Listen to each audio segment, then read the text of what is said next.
Good morning students.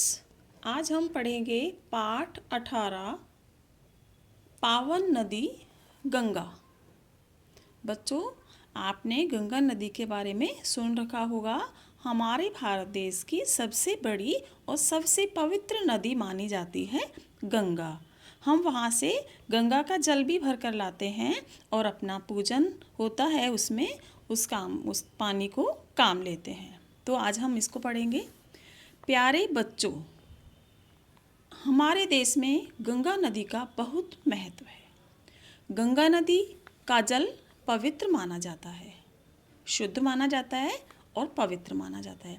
प्रत्येक धार्मिक कार्य में, कोई भी धार्मिक कार्य हुआ, पूजा वगैरह, उसमें गंगा जल का यानी गंगा के जल, गंगा नदी का जो जल होता है, पानी होता है, उसका प्रयोग किया जाता है, उसको यूज में लेते हैं।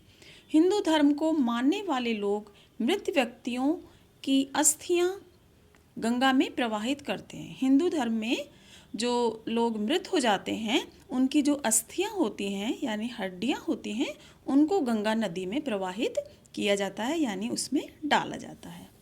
ये देखो, हिमालय पर्वत से निकल रही है कौन सी? गंगा नदी। गंगा नदी हिमालय पर्वत से निकलती है। कौन सी पर्वत से निकलती है गंगा नदी? हिमालय। ये कौन सा पर्वत है? हिमालय पर्वत। हिमालय की बर्फ पिघलकर पानी के रूप में बहती है।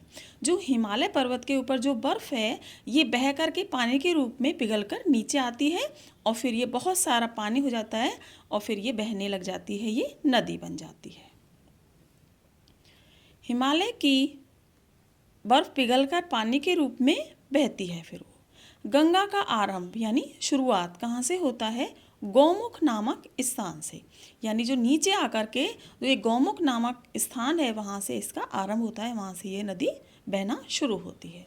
यह स्थान गंगोत्री से लगभग 20 किलोमीटर दूर है। गंगोत्री से देवप्रयाग तक गंगा की दो धाराएं बहती हैं। गंगोत्री से देवप्रयाग तक गंगा की दो धारा हैं। एक धारा को हम भागीरथी के नाम से जानते हैं और दूसरी धारा को अलकनंदा। गंगा की कितनी धाराएं हैं बच्चों? दो धाराएं हैं। एक तो भागीरथी और दूसरी अलकनंदा। देवप्रयाग में दोनों धाराएं मिलकर गंगा बनती है। यानी पहले ये दो धारा निकलती है वहाँ से, दोनों अलग अलग साइड में धारा होती हैं। फिर जब ये दोनों मिल जाती हैं तो ये क्या कहलाती है? गंगा कहलाती है। पहले ये गंगा नहीं कहलाती, पहले दो धारा रहती है, भागीरथी और अलकनंदा। गंगा किनारे बसे शहरों का विशेष धार्मिक महत्व है, क्योंकि गंगा नदी एक पवित्र नदी मानी जाती है और इसके किनारे जो भी बसे शहर हैं, उनका भी बहुत ही धार्मिक महत्व है। इन्हें तीर्थ कहते हैं क्योंकि गंगा नदी के आसपास बसे हुए हैं। इनमें एक तो है हरिद्वार, दूसरा है प्रयाग और काशी। ये तो तीनों मुख्य हैं, और भी हैं लेकिन मेन तो ये तीन ही हैं, हरिद्वार, प्रयाग और काशी। इन तीर्थों पर कुंभ का मेला लगता है बच्चों। 4-4 साल के गैप में इन तीनों जगह पर, हरिद्वार, प्रयाग और काशी में कुंभ का मेला लगता है, जिसे पूरे भारत देश में बहुत ही अनेकों वहाँ देखने के लिए जाते हैं कुंभ के मेले को। गंगा किनारे बसे प्रयाग शहर को इलाहाबाद भी कहा जाता है। जो प्रयाग है उसी को क्या कहते हैं? इलाहाबाद दूसरा नाम है। इसी प्रकार काशी का दूसरा नाम बनारस भी है। काशी भी कहते हैं, बनारस भी कहते हैं, दोनों नाम एक ही हैं, यानी नाम अलग हैं, दोनों शहर एक ही हैं। यह सभी शहर उत्तर प्रदेश राज्य में हैं। ये तीनों जो शहर हैं, काशी, प्रयाग और हरिद्वार, कहाँ है? उत्तर प्रदेश यानी यूपी स्टेट में। बनारस के बाद गंगा बिहार राज्य के पटना जिले में प्रवेश करती है। पहले उत्तर प्रदेश से निकलती है, उत्तर प्रदेश के बाद गंगा नदी कहाँ जाती है? बिहार में। बिहार राज्य के बाद गंगा बंगाल में प्रवेश करती है। उत्तर प्रदेश से बिहार, और बिहार के बाद कहाँ एंट्री करती है नदी? बंगाल में। यहाँ आकर गंगा की पुनः दो धाराएं हो जाती है। पहले शुरुआत में दो धाराएं होती हैं, फिर पूरी एक गंगा नदी हो जाती है, दोनों धाराएं मिल जाती हैं। फिर यहाँ पर आके, कहाँ पर? बंगाल में दो धाराएं फिर से हो जाती हैं। एक धारा को बंगाल की राजधानी कोलकाता से होकर गुजरती है। इस धारा को हुबली के नाम से जाना जाता है। एक धारा को क्या कहते हैं? हुबली।